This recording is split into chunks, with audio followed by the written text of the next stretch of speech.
আগামীকালকে যে সংসদ হবে সেই সংসদ দুটো শপথ নিতে হবে।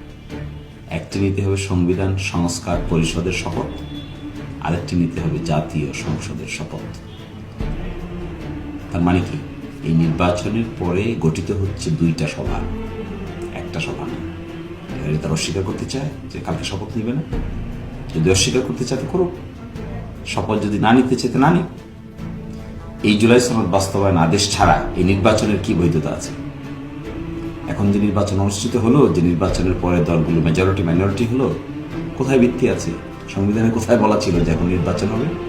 একটা মাত্র ভিত্তি, সেটি কি? জুলাই সনদ বাস্তবায়ন আদেশ। জুলাই সনদ বাস্তবায়ন আদেশ মেনেই তো নির্বাচনে অংশগ্রহণ করেছে, পাশ করেছে, ফেল করেছে, শপথ নেবে।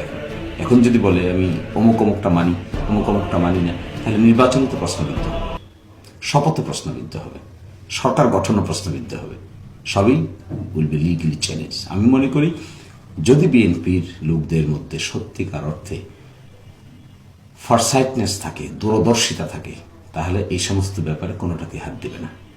আর যদি দূরদর্শিতা না থাকে, হটকারী হয়, তাহলে এই সমস্ত ব্যাপারে কথা বলে শুধুমাত্র কেওয়াস বাড়াবে, কাজের কাজ কিছু হবে না।